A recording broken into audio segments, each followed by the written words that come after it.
Hola, hola, ¿cómo están? Hola, hola, ¿cómo están? Buenos días a todos quienes ya sintonizan Radio Ritmo 98.5. Hoy, sábado 12 de noviembre del 2022. Espero que se encuentren muy, pero muy bien, ya iniciando este fin de semana excelente, aquí en compañía de su revista semanal Tú Puedes. Saludamos también a Pierina, que nos acompaña esta mañana. ¿Qué tal? Hola, Byron, buenos días a todos los que nos escuchan y nos ven a través de las distintas redes como Facebook Live y también la radio 98.5. Buenos días para todos y muchas gracias por estar con nosotros cada sábado.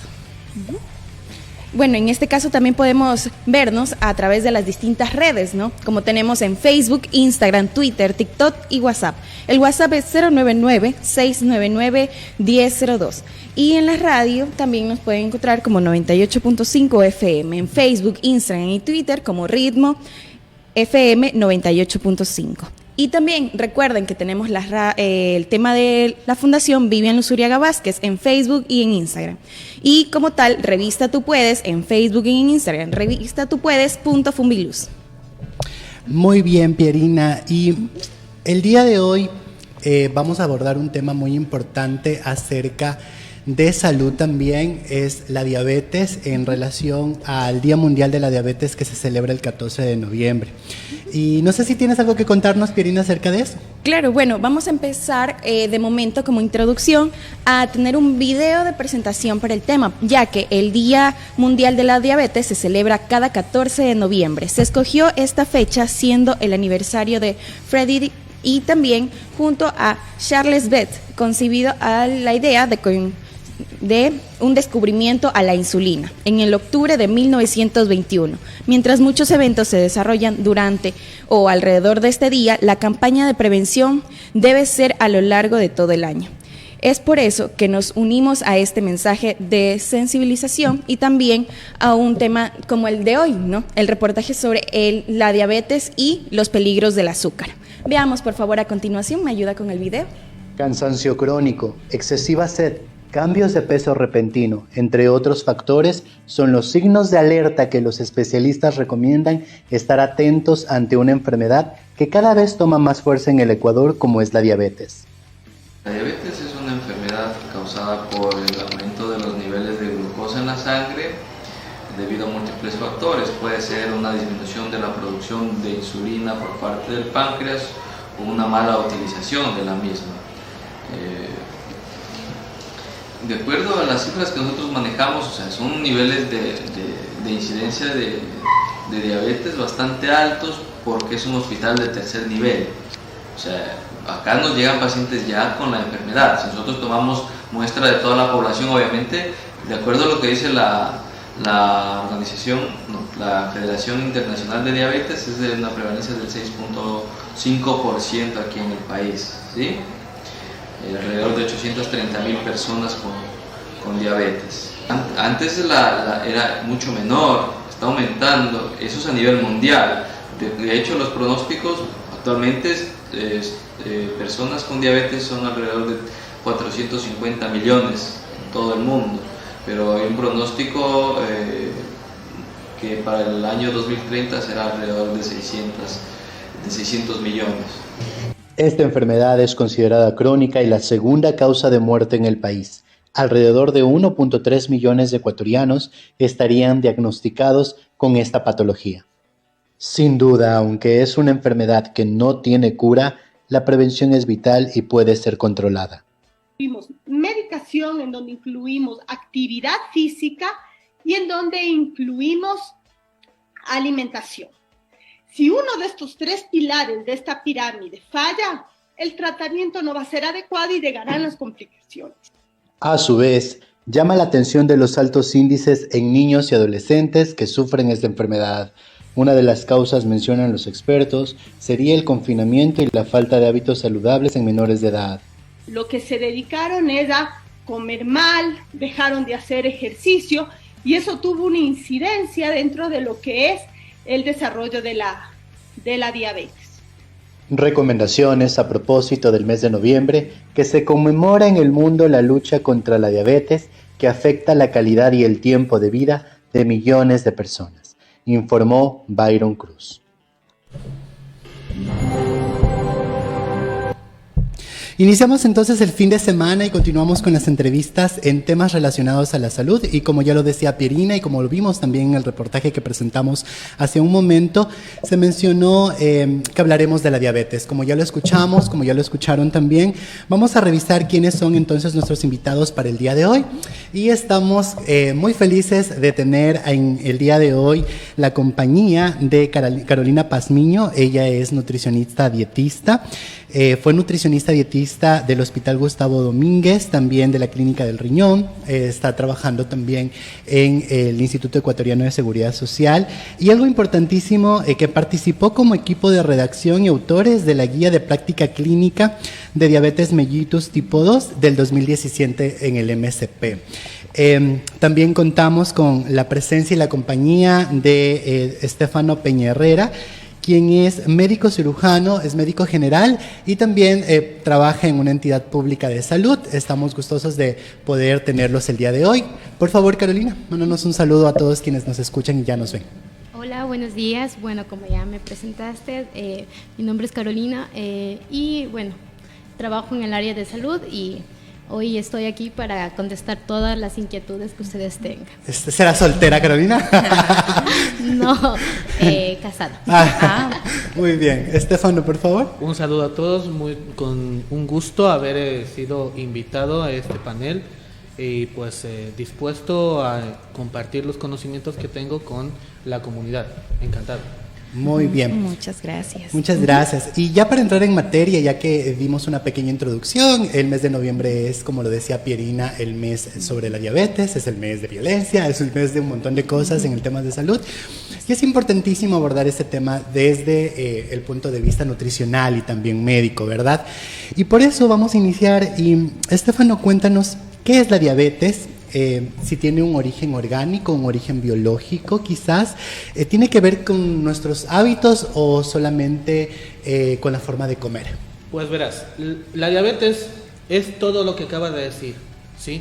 Básicamente, para hacerlo sencillo, la diabetes viene a ser un trastorno metabólico, un trastorno de cómo nuestro organismo sintetiza y aprovecha los nutrientes, que en este caso estaríamos hablando de las grasas y los carbohidratos, que vienen a ser lo que conocemos comúnmente como azúcares. Generalmente nosotros en nuestro organismo contamos con un equilibrio de hormonas, función digestiva y función celular que permite aprovechar el 100% de estos alimentos y que no quede excedentes en el torrente sanguíneo. Pero hay un momento, ya sea derivado de una predisposición genética propia del organismo o de la alteración derivada de factores ambientales, entiéndase una mala alimentación, la exposición a elementos tóxicos y malos hábitos de calidad de vida, que pueden disparar que estas alteraciones genéticas a las que está predispuesto el organismo aparezcan, porque pueden estar ahí y no expresarse nunca, ¿ok? Claro. Pero entonces, cuando alguna de estas cosas sucede y esas deficiencias genéticas o esas alteraciones se expresan, va a comenzar lo que es el desequilibrio metabólico, ¿ok? Y una vez que comienza el desequilibrio metabólico, tenemos una cascada de alteraciones, no solamente a nivel de azúcares, sino a nivel de los demás componentes. En el caso de la diabetes, estamos frente a una enfermedad que es parte de un síndrome metabólico bastante complejo. Es decir que, a ver, es un tipo de diabetes que puede ser originado por una predisposición genética, claro, y por hábitos, ¿no? Claro. Hay diabetes, tenemos 3 tipos de diabetes: la diabetes tipo 1, la diabetes tipo 2, ambas se conocen hasta ahora, aunque el término se va haciendo en desuso, como diabetes mellitus, pero tenemos principalmente diabetes tipo 1 y tipo 2.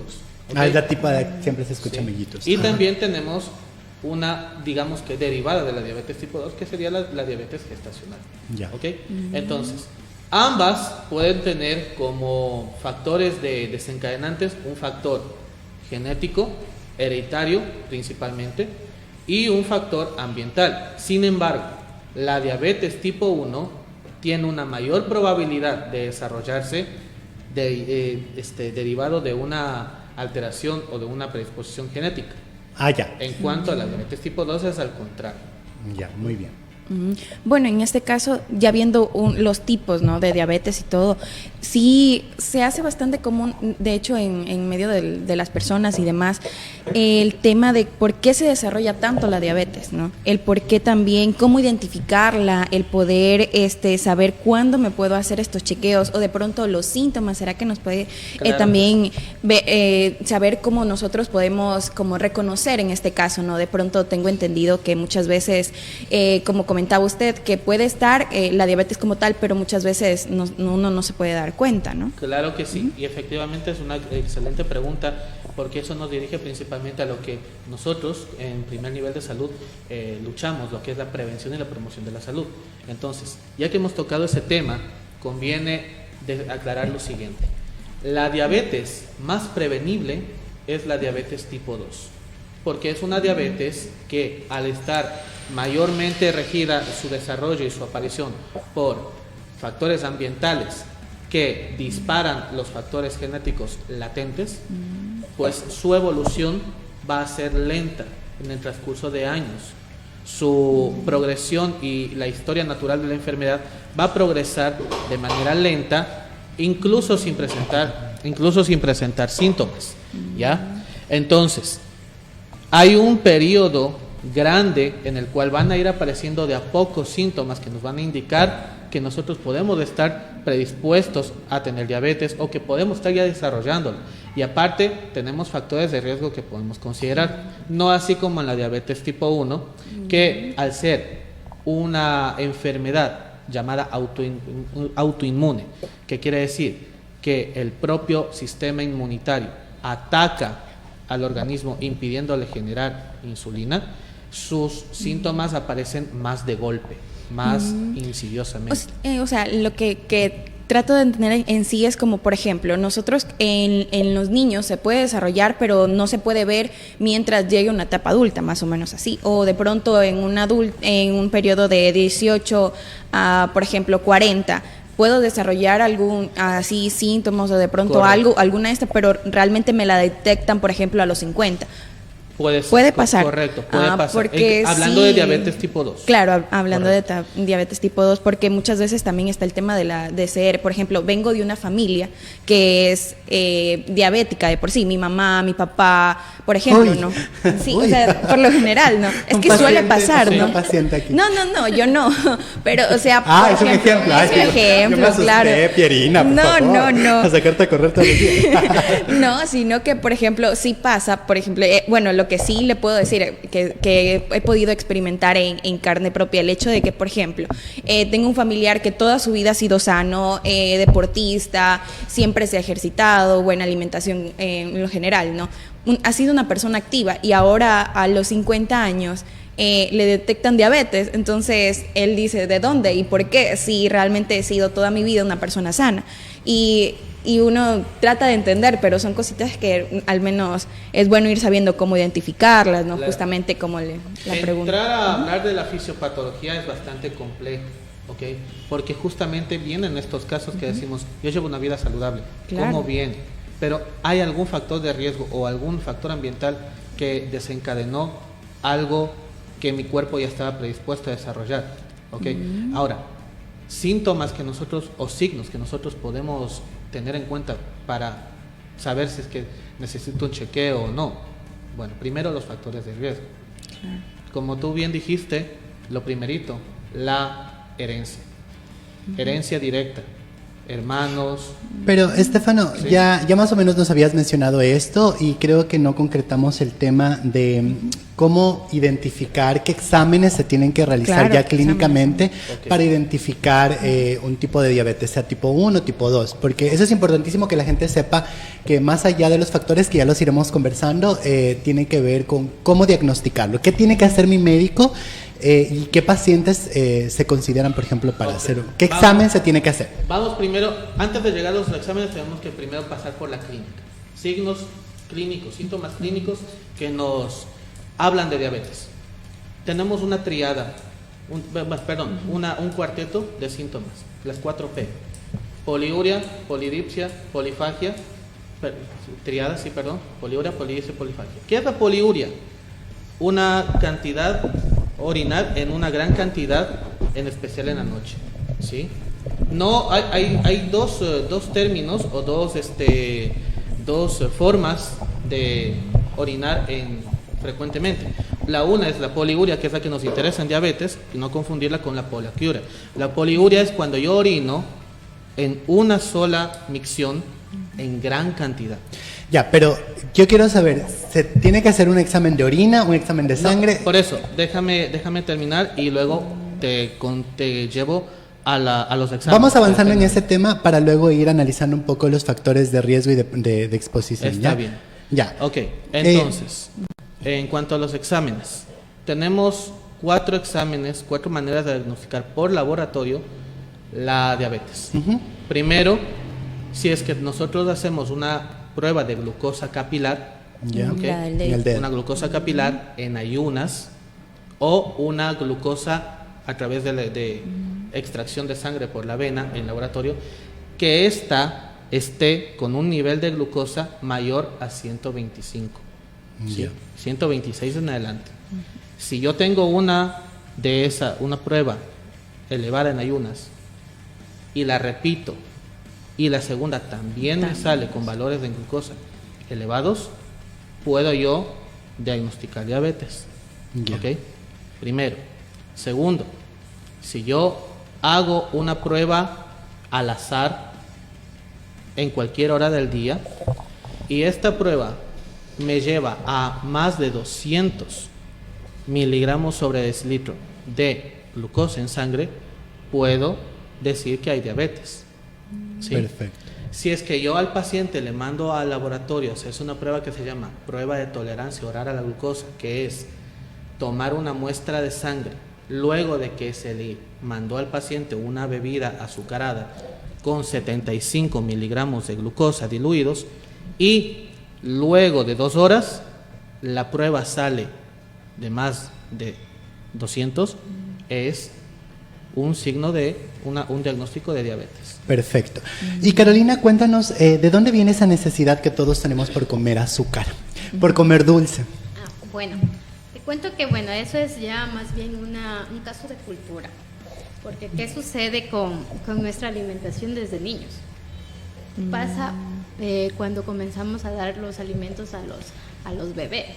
¿Ya? Comenzamos primero con las coladas, con la panela, luego consumimos bebidas que contienen azúcar. Es decir, que nos acostumbran a comer azúcar. Desde pequeñitos. Y una de las prevenciones que ahora nosotros decimos, los azúcares, y siempre se ha dicho que los azúcares se deben iniciar a partir del año. Y si es que no los consumes, mucho mejor. Sí, una vida un poco Bueno, es amarga. como, tengo entendido que también el azúcar viene a ser adictiva, ¿no? Y otra de las cosas de que siempre nos cuestionan, ¿no? ¿Por qué engorda el azúcar? ¿O qué tiene? ¿O qué es lo que nos hace ser dependientes? Por ejemplo, uno como el cuerpo, ¿no? De uno, por ejemplo, a nosotros nos da sed, pero ¿qué necesidad nos crea el hecho de poder, o sea, necesitamos el agua de ley, o sea, para vivir y todo? Pero el hecho de, por ejemplo, el azúcar, la sal, ¿en qué momento me da ganas? O sea, ¿por qué se produce? Todo este tema de por qué engorda, ¿no? Ya, a ver, se produce, ya te digo, desde el momento que nosotros comenzamos a consumir los alimentos ya procesados, es decir, que nuestra madre nos elaboró. Entonces, desde ahí comienza nuestra costumbre. Es costumbre porque ya tenemos desarrollado ese sabor, ese gusto por la sal, por lo salado y por lo azucarado. Entonces, ¿qué es el azúcar en sí? Sí, es un carbohidrato que me da calorías, pero vacías. Es decir, que en mi cuerpo simplemente van a hacer que yo suba de peso y no me dan ningún tipo de nutriente. Y como, por ejemplo, en este caso hay dietas, ¿no? Como para reemplazar el azúcar. Sí, claro. Existen sí reemplazos de azúcar como los edulcorantes no calóricos, que en efecto no tienen muy pocas calorías y que eso no modifica los niveles de glucosa en sangre. Entonces son la FDA, o sea, la Federación de los Alimentos, ellos tienen ciertos tipos de edulcorantes no calóricos que están aprobados para el consumo. Ahora, la cantidad también es importante. Claro. ¿Cuánto debemos consumir? Ahorita que te estás tomando ese café, por ejemplo, ¿cuánto es la cantidad que debemos consumir de azúcar también? Porque vemos que los nutricionistas siempre andan con sus porciones allí y eso creo que es un poco lo complicado. ¿Cuánto se dice que tenemos que consumir? De azúcar, a ver, de azúcar nosotros no la recomendamos en sí, el azúcar blanca. Si tú me preguntas, oye, ¿qué azúcar puedo consumir? A mí me gusta lo dulce y no puedo consumir un edulcorante, yo me voy por una mejor opción, como que la menos procesada, menos daño posible. Te dijera, bueno, consume una azúcar de coco que ahora está, que te aporta no tantas calorías, o incluso hasta la panela, pero que siendo que no eres un paciente diabético. O sea que si es que eres un paciente diabético, no lo podrías consumir. Yo tenía unos pacientes que eran diabéticos y ellos en las actividades que hacíamos comían caramelos. Ellos llevaban y se repartían entre ellos caramelos. Y aquí te quiero hacer dos preguntas en uno. ¿Por qué siempre relacionamos el sobrepeso y la obesidad a la diabetes? ¿Y por qué siempre los nutricionistas o los profesionales de la salud miden la cintura de los pacientes para ver? Porque una vez me estaba tocando a alguien y me decía, oh, ya estás prediabético. Entonces, quería entender un poco esto, si nos pudieras aclarar, por favor. Ya, a ver, la obesidad y el sobrepeso siempre se relaciona, como el doctor mencionó, es un factor de riesgo. Entonces, si tú tienes obesidad o sobrepeso, posiblemente al corto o mediano plazo puedes tú desarrollar una diabetes. Y la circunferencia de la cintura, la circunferencia de la cintura, pues está catalogado como un indicador de riesgo cardiovascular. También para desarrollar diabetes también lo podríamos como un predictor. O sea, no es que si es que estás con un excedente, por ejemplo, en hombres es mayor de 102, y también tiene que ver con la estatura y la edad, ¿no? Ajá, y en las mujeres más de 82 ya es riesgo. En promedio. En promedio, ajá. Entonces, si es que tú ya tienes un exceso de adiposidad, de tejido adiposo en tu cintura, significa que ya tienes un riesgo de padecer alguna enfermedad crónica, no transmisible. Ajá. Ay, bueno, en sí es importante tomar en cuenta todos estos tipos de detalles porque muchas veces no sabemos, ¿no? Y bueno, en este caso, doctor, ¿será que nos puede un poquito más también ver el tema de cómo dice, en este caso, en qué consiste, ¿no? La diabetes mellitus y también escuchamos hablar sobre la diabetes tipo 1 y tipo 2. ¿Será que podemos detallar un poquito más el tema? Claro que sí.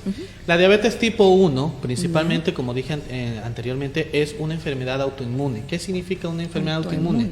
Una enfermedad en la cual las defensas de nuestro cuerpo atacan a las células de nuestro propio cuerpo de un órgano específico. En este caso, atacan a las células beta pancreáticas. Ese es su nombre. Las células del páncreas, que es nuestro órgano en el cual se produce y se secreta la insulina. Entonces, si nosotros tenemos a nuestra propia policía sublevada en contra de nuestro páncreas pierde la capacidad de secretar insulina. Perdemos esa capacidad, aumenta la cantidad de glucosa en la sangre, porque no hay insulina que le ayude a entrar a las células, y se presenta el cuadro de diabetes tipo 1. En cuanto a lo que es la diabetes tipo 2, tiene que ver más con la resistencia que van a generar las células a recibir dentro de ellas la glucosa. Las células pierden la capacidad de captar el azúcar que está en la sangre. Y pues como el cuerpo siempre intenta equilibrar todo y compensarlo todo, en este caso el hígado comienza a sacar más de sus reservas de azúcar, de glucosa, hacia la sangre. Como las células no la reciben, porque se resisten a recibirla, porque le cierran las puertas, entonces ese azúcar se acumula en la sangre. Y de ahí conlleva pues todo el trastorno metabólico de la diabetes tipo 2. Por eso su progresión es más tardada. Claro, bueno, en este caso, y tanto la diabetes tipo 1 y tipo 2, cuando una vez que ya nos diagnostican, ¿no? Podemos decir, o sea, que nos lleva a otras cosas, por ejemplo, el pie diabético, también la pérdida de la visión, en sí, ¿por qué estos efectos se desarrollan con esta enfermedad? Como yo siempre les he explicado a mis pacientes cuando me hacen esa misma pregunta, haz de cuenta, en términos bien sencillos, haz de cuenta que el azúcar es un cristal, ¿ok? Los cristales de azúcar van a ser cristales a pesar de lo diluidos que estén. La molécula de azúcar va a ser un tipo de cristal. Con lo cual, si ese cristal se acumula en gran cantidad en nuestra sangre, teniendo en cuenta que nuestra sangre tiene la presión como la de una manguera, y mientras más chiquito es el vaso sanguíneo, más presión tiene. Con lo cual, si yo tengo una gran cantidad de cristalitos en miniatura, esos cristalitos poco a poco van a ir cortando por dentro del vaso sanguíneo. Y eso es lo que no deja como que se cure. Correcto, y le van a seguir haciendo daño. Y si no tenemos un buen riego sanguíneo, si esos vasitos sanguíneos, esos capilares que se llaman, se dañan y ya no pasa bien la sangre por ahí, ya no nutre, ya no lleva oxígeno adecuadamente, y eso afecta principalmente a los nervios. Los nervios que principalmente se afectan, los nervios de nuestras zonas más alejadas del centro del cuerpo, que es la zona periférica, principalmente los pies. Por eso viene la pérdida de sensibilidad. La pérdida de sensibilidad, pues tú no sientes que te lastimaste, la herida queda ahí sin darte cuenta, y eso conlleva a una infección que luego progresa a una gangrena y lo que se conoce como pie diabético. Claro. Pero todo inicia con la pérdida de Pero sensibilidad. ¿es necesario que todos los diabéticos puedan desarrollar pie diabético o alguna complicación? No es necesario. O sea, es un paciente descompensado, diríamos, ¿verdad? Eso sí, correcto. Es una complicación. O sea, todas las cosas, todas las patologías, todos los trastornos secundarios al daño provocado por la diabetes son complicaciones. Por ejemplo, la pérdida de la visión es una complicación de este daño constante, progresivo, que está todo el día, cada rato. Si tenemos un paciente que tiene altos niveles de glucosa durante 1 mes, 2 meses, 3 meses, abandona tratamiento, no tiene buen estilo de vida, entonces eventualmente va a desarrollar estas complicaciones, porque el daño se acumula y ese tipo de daño no se regenera. Y nutricionista, qué bonito es decir nutricionista, como si yo le estuviera pagando una consulta, no me alcanza. Pero vamos a imaginarnos que sí, nutricionista. A ver, Carolina, cuéntanos algo. Ya nos decías anteriormente que el azúcar genera una predisposición al consumo. Es como algo adictivo, básicamente, como si fumáramos porque ya se vuelve parte de nosotros. Y creo, a mí me pasó algo similar con la alimentación, en que me volví como que necesitaba más. Pero, ¿por qué es tan difícil acogernos a un régimen nutricional? ¿Por qué es tan difícil? Y algo que me gustaría marcar. ¿Qué diferencia hay entre una dieta y un plan nutricional? Porque siempre escucho que algunos dicen, no es lo mismo, pero ¿cuál es la diferencia y qué es lo que debemos tener para bajar de peso si es que tenemos estos factores de riesgo que los dos estaban mencionando, como la obesidad o el sobrepeso, o esta predisposición genética? ¿Qué debemos considerar en la alimentación? Ya, a ver, tantas preguntas. A ver, vamos en orden. A ver, el consumo de azúcar, como decías, es una predisposición. Antes de que sigas, aclaremos que el azúcar no es solo el azúcar de la que para endulzar el jugo. El azúcar blanca. No solo a eso nos referimos, sino a los alimentos que tienen azúcar. Que contienen azúcar. Que son casi todos. La mayoría, ajá, exacto.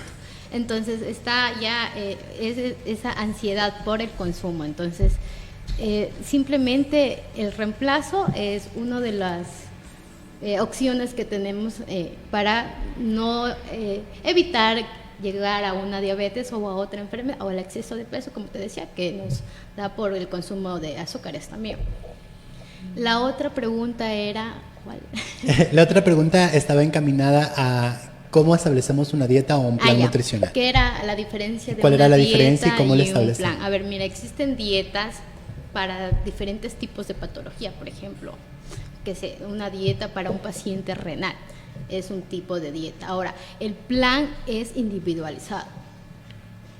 O sea, ese del plan es cuando yo cojo y yo te valoro en una consulta y específicamente te cuento las calorías que tú necesitas. O que necesito quitar. Exacto, o sea, lo que necesitas, que nuestro cuerpo necesita según tus patologías. Ese es un plan, un régimen alimentario. Es decir, que las personas con diabetes no deben acogerse a una dieta, sino a un plan nutricional. Un plan alimentario. A ver, la dieta es como para una Algo internación general. clínico. Ajá, algo general. Por ejemplo, yo te doy una dieta porque ahorita tienes una gastroenteritis, tienes diarrea, vómito. Yo te digo, ve, no puedes comer esto porque te va a causar mayor daño. Pero si ya eres un paciente con diabetes, yo ya no te puedo decir algo así tan simple. Tengo que individualizar tu dieta, tu plan alimentario. Y de manera general, básicamente, ¿qué es lo que una persona con diabetes debe comer? Las recomendaciones generales para una persona que padece diabetes, bueno, primero es el consumo controlado de los carbohidratos. Aquí también hay que hablar de los almidones, carbohidratos o cereales. Digámosle a la gente que nos escucha. Almidones. Porque ¿pero qué son? Son todos los alimentos que contienen harina. Por ejemplo, pan, ¿El verde? yuca, papa, fideo, tallarín, mote. Lo que comemos todos los días, Carolina. Esos son los carbohidratos, almidones y cereales. Y estos, al consumirlos, se transforman en azúcar. O sea, no es que las personas piensan, no, es que yo no como azúcar. ¿Cómo me puede dar diabetes? Pero no solo es el azúcar en sí. Ahí está tu respuesta, Pierina, de la pregunta que hacías del paciente, que toda su vida fue saludable, según él. Ahí está la respuesta. Pero bueno, puede ser que ese paciente sí se controlaba en la alimentación, porque hoy... O en la actividad física. Entonces, claro. Yo no consumo azúcar, pero consumo mucho verde, o consumo mucho papa o arroz. Por lo general, nuestra cultura es arroz y verde. Y arroz, desayuno, almuerzo y merienda. Una pregunta extra. ¿Las personas por condición racial tienen una predisposición quizás a algo? Sí. Porque hablemos de las personas de raza negra, hemos visto que, o por ejemplo los manabas en general, las mujeres acumulan grasa en mayor cantidad. Ajá. Y me imagino que también tiene que ver con la forma de alimentación. Mayor exceso de peso. Por lo general, si nosotros consideramos esto, sí, existe las personas en Manabí, en Puerto Viejo y toda esta zona tienen exceso de peso, y más es por hábitos saludables, ¿sí? Hábitos donde el consumo del verde en exceso, el consumo de azúcares, porque ¿quién no ha consumido los dulces manabas y todo contiene exceso de azúcar? Entonces todo eso sí lleva a un exceso de peso y después a la diabetes. Bueno, en este caso, una vez que ya nosotros también podemos ver un poquito más allá, ¿no? De esto, yo sí le quería preguntar acá al doctor, en este caso, una vez nosotros ya teniendo diabetes, por ejemplo, ¿no? Poniendo en un caso, ¿esta diabetes por A o B motivo me puede llevar a crear alguna discapacidad o a tener o en un futuro, por ejemplo, puedo perder el ojo, yo qué sé, algún por A o B motivo, ¿no? ¿Se puede dar? Sí, hablando de las más comunes, hablando de pie diabético, tenemos pues la pérdida de extremidades progresiva conforme va avanzando la gangrena, ¿sí? Y bueno, no voy a perder un ojo, no me van a sacar un ojo, pero sí voy a perder la visión totalmente, dependiendo del grado de daño, pero sí, esas son las principales discapacidades o complicaciones discapacitantes. Y los más comunes. Y los más comunes, a los que más nos enfrentamos, obviamente. Y de manera interna, por ejemplo, el hecho de poder, otra cosa que yo también tenía en mente preguntarle, de hecho, el tema de, hay muchas personas que dicen, tengo diabetes emocional. Entonces, ¿cómo se produce? O sea, ¿cómo diagnostican el hecho de poder tener una diabetes emocional? Una diabetes emocional, bueno, sí es cierto que muchas de las enfermedades tienen un componente psicosomático, o sea, un estado patológico derivado de una condición netamente mental, psicológica. Sin embargo, el diagnóstico y la determinación de un estado diabético pasa por el mismo filtro.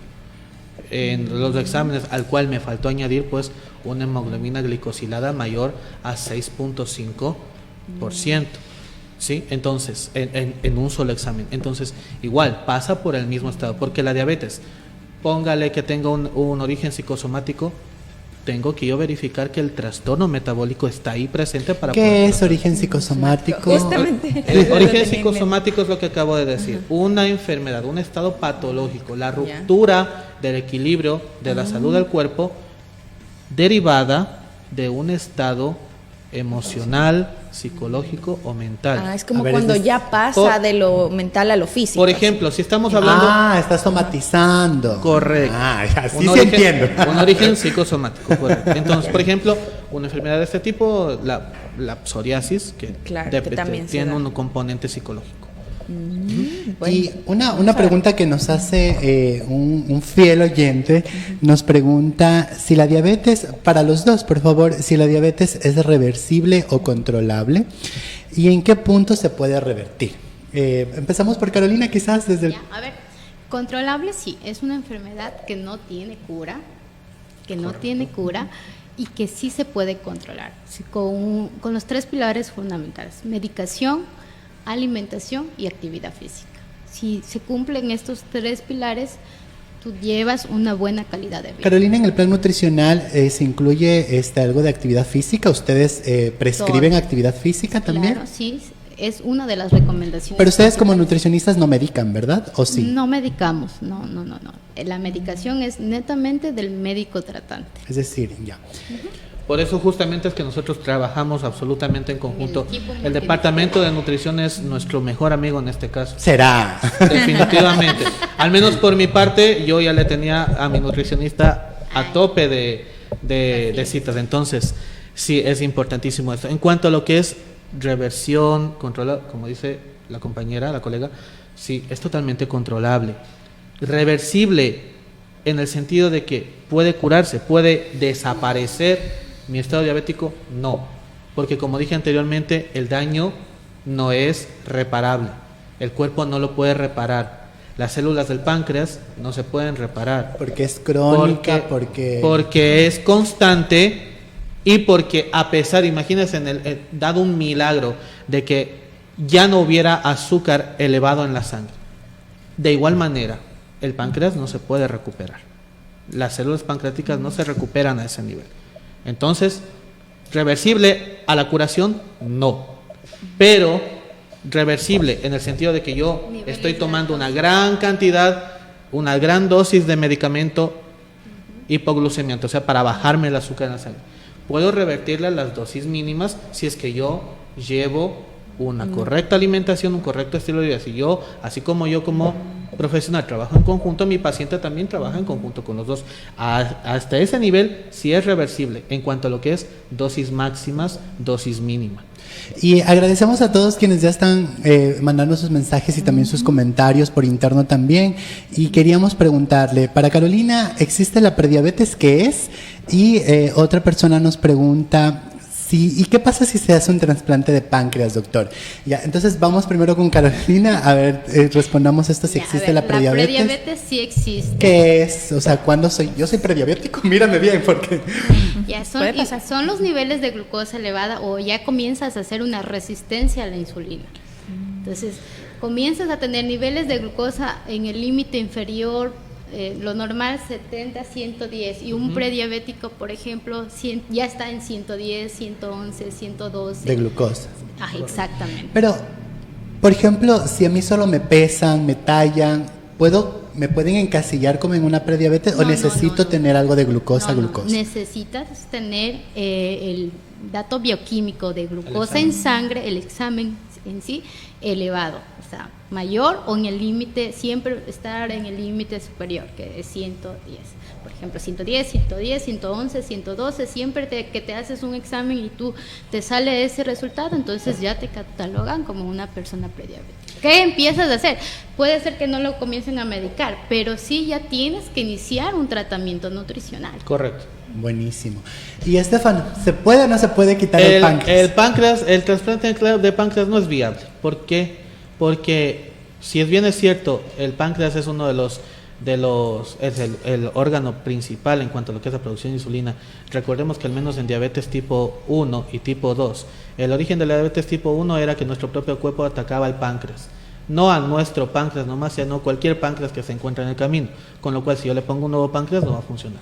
Da lo Es decir, mismo. que tocaría cambiar de cuerpo, que sería lo más factible. Ahora, por otro lado, la diabetes tipo 2, el problema va más relacionado al desgaste que sufre el páncreas debido a la resistencia a captar la insulina por parte de las células. Resistencia que se va haciendo cada vez mayor.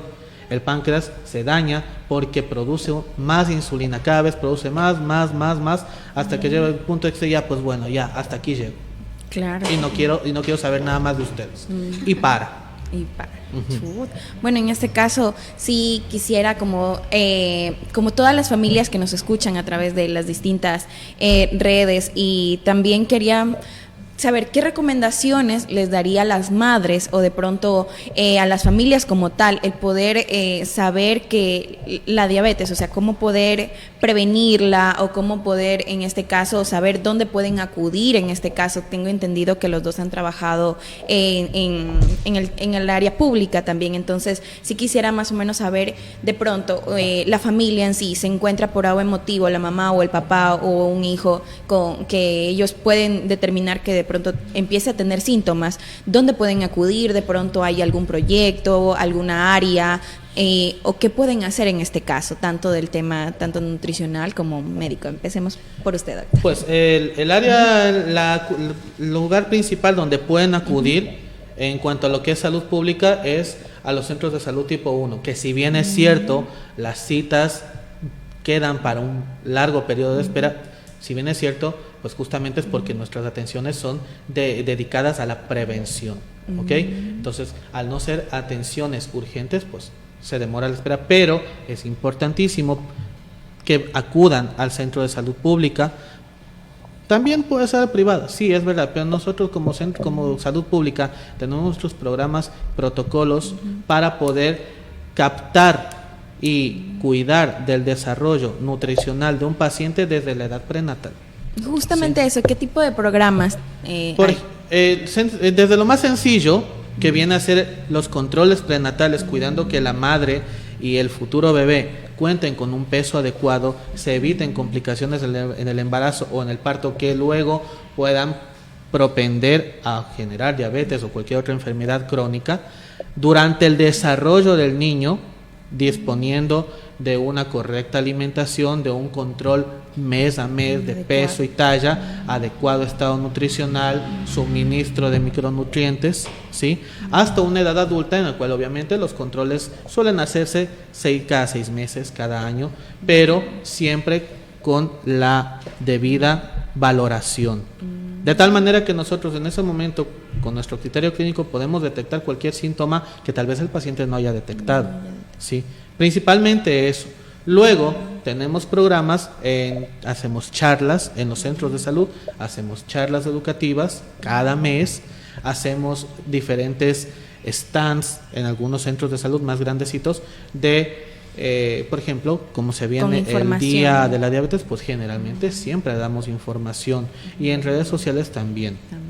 Carolina. Bueno, muchas gracias. A ver, bueno, como tuve la experiencia de trabajar en el MSP, pues sí, a nivel primario existen colegas que evidentemente están en las charlas, en los grupos, incluso existen grupos de personas. Clubes. Ajá, en los clubes, sí, de personas con diabetes y otras enfermedades, donde se dan charlas, talleres, alimentos, preparaciones, y a nivel de segundo nivel, sí, que son en los hospitales, también están las consultas directamente para los pacientes con este tipo de enfermedades. Y eso, ya que tocaste ese punto de la preparación de alimentos, hay una pregunta interesante sobre qué recomendaciones nutricionales o en la preparación de alimentos les daríamos a los pacientes que están inicialmente siendo diagnosticados con diabetes, porque todo es nuevo para ellos y es algo complicado también manejar ese tema.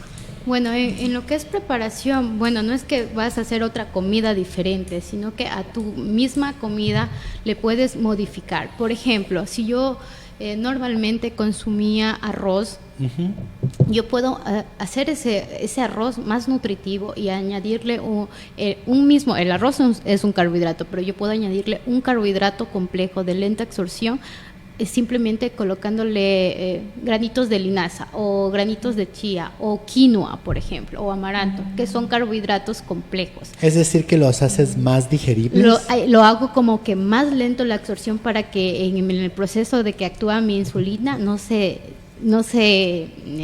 absorba rápido, y esto no haga que mi glucosa esté por encima de los niveles normales. Como que engañas al cuerpo. Exacto. Entonces ya no consumo la montaña de arroz, me consumo la porción controlada, pero modificado este alimento. Entonces, si me hago una tortilla de verde, que me encanta el verde, digamos, pero yo la puedo modificar a esa tortilla de verde. Yo le puedo poner una fibra dietética que en sí esto me ayuda a regular niveles de glucosa. Entonces, existen todas estas preparaciones, se pueden dar nutritivas y buenas, saludables.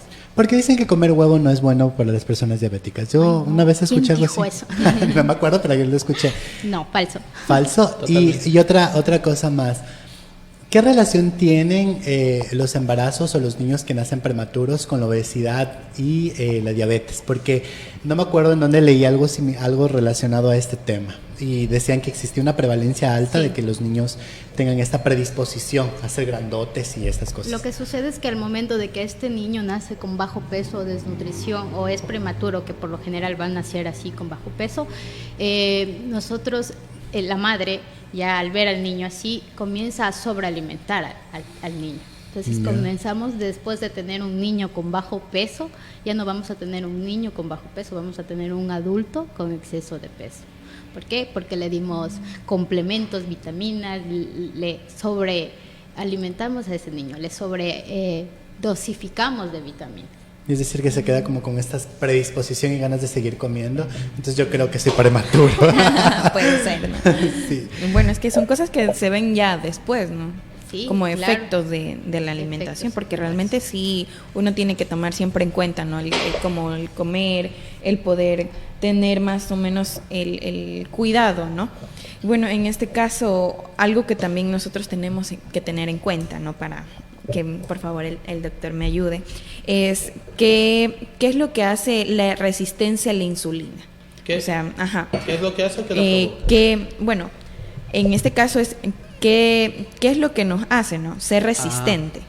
Correcto. Verá, el tema va por el camino que nos acaba de comentar nuestra colega.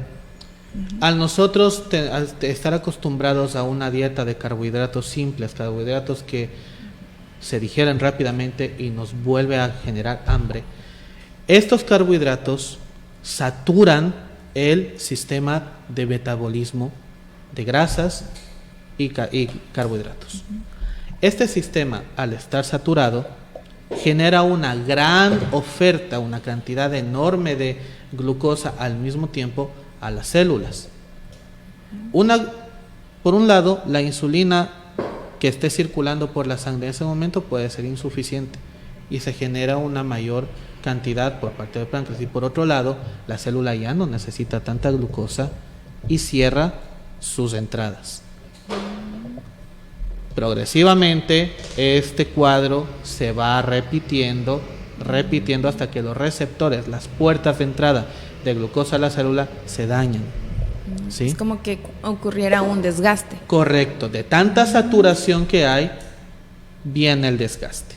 El desgaste limita la entrada, ya la puerta ya no se abre y ya no entra glucosa y se acumula en la sangre. ¿Sí? Esto es lo que básicamente sería la resistencia. Obviamente también está mediado de predisposición genética. Siempre va a estar mediado por predisposición genética, pero el constante desgaste, tanto va el agua al cántaro que termina rompiéndose. Claro. Y eso ya produce, y eso produce que más bien más adelante como que aumenten las dosis, ¿no? Claro. Y eso puede, al momento de que yo aumento la dosis, ¿es bueno o es malo o puede crear alguna otra cosa en sí? Como si yo aumento la dosis del medicamento para controlar la diabetes, para controlar la hiperglucemia, significa que mi cuerpo, o que el cuerpo del paciente en este caso, no está respondiendo como yo quisiera que responda, que está necesitando un apoyo mayor, lo que significa que el trastorno, que el daño es mayor del que yo pensé. ¿Y existe alguna otra medicina que apoye? Tenemos medicinas de diferentes tipos. En cuanto a lo que es medicina por vía oral, tenemos la metformina, que es un hipoglucemiante que nos va a ayudar a disminuir el azúcar en la sangre. Tenemos también las sulfonamidas. ¿Y cuando ya lo inyectan? Sulfonilurias, perdón. Cuando lo inyectan es directamente insulina. La medicina oral está orientada para ya sea aumentar la producción de insulina por parte del páncreas, disminuir la cantidad de azúcar en la sangre, de glucosa en la sangre, o ambas al mismo tiempo, en una terapia combinada. La inyección ya es directamente aportar insulina en estado puro como un suplemento. Y bueno, ya para ir terminando, se nos acorta el tiempo, es corto el tiempo en radio también. Quisiéramos, Carolina, conocer si es que existe alguna posibilidad de complicaciones relacionadas a la medicación o al consumo mismo de la insulina en el tema metabólico, porque existen algunas patologías que la medicación mismo o el tratamiento hace que se generen complicaciones, y como es una enfermedad que tiene que ver con el metabolismo, ¿existe alguna complicación asociada al tipo de medicación que se consume para la diabetes directamente o no? Verás, cuando el paciente es tratado con insulina, nosotros sí tenemos que hacer un cálculo del consumo del carbohidrato, o sea, se llama conteo de carbohidratos. Entonces, cuando el paciente tiene diabetes tipo 1, que por lo general es la genética, que utiliza insulina, pues nosotros sí tenemos que hacer un plan alimentario específico para ese paciente, porque el carbohidrato que consume debe de ser controlado. O sea, que no son todos los pacientes diabéticos, sino son ciertos tipos de pacientes. O sea, sí, en realidad todos deberían tener su plan alimentario, sí, toda persona, sea diabético o no sea diabético. Y obviamente, si yo tengo un paciente diabético con diabetes tipo 1, ese paciente tiene que ser mayor controlado por su dependencia de la insulina. Bueno, y ya para despedir el programa, esperamos que los volvamos a tener en otra ocasión para poder conversar un poco más de otros temas que nos involucran a todos en el ámbito de la salud. Verdad es que sí, la diabetes es bastante común, entonces sí es importante también tener todo este tipo de información. Y quisiéramos que ya nos dejen un mensaje final, quizás si tienen un contacto personal, sus redes sociales, o un mensaje general a los pacientes que nos están escuchando. Una recomendación. En las recomendaciones que yo como nutricionista les puedo decir a los pacientes que padecen esta enfermedad, pues es que es una enfermedad que se controla, que si ustedes llevan un buen plan alimentario, una buena alimentación donde incluyan todos los grupos de alimentos, no es dejar de comer, sí, hay que controlar porciones, pueden comer frutas, porque eso es lo que el paciente diabético a veces deja de consumir frutas o deja de comer, pero no, o sea, sí pueden incluir los alimentos llevando un buen control, ¿sí? Entonces, incluir los grupos de alimentos que ellos pueden consumir y actividad física. Que consulten a la nutricionista. Me y encanta bueno, nutricionista. claro, sí, obviamente tienen que ser evaluados por una nutricionista, por lo menos la primera vez cuando son detectados, y que ellos tengan una guía para poderse ir alimentando correctamente. Y sí, bueno, yo trabajo privadamente en las Torres Médicas, en el Hospital Torres Médicas, y me pueden contactar ahí. ¿Tu nombre, por favor? Ya, el nombre y tu el número. Sí, claro, ya, con mucho gusto. Mi número es 098-045-9050. Para agendar citas. Cualquier cosa pueden escribirme, no llamarme, escribirme para poderles agendar. Sí, eso. Estefano, por favor. Pues primerito, háganle caso a lo que dijo mi colega, es lo primero que les decimos a los pacientes. El ejercicio y un buen estilo de vida, fundamental para una buena salud. Segundo, tengan en cuenta siempre, si comienzan a orinar en gran cantidad en la noche, si tienen muchísima hambre que no les quita con nada, muchísima sed y ganas de beber agua a cada momento, y pierden peso de manera rápida, sin razón, acudan al médico. Signos de diabetes que necesita un examen, ¿sí? Para confirmar. Pues yo siempre, pues encantado de haber estado aquí, encantado de haber podido compartir un poco de lo que sé con ustedes, y si es que pues necesitan de mis servicios, un gusto atenderles en consultorio de Clínica Mora, consultorio médico. Mi número es el 0997 80 54 99.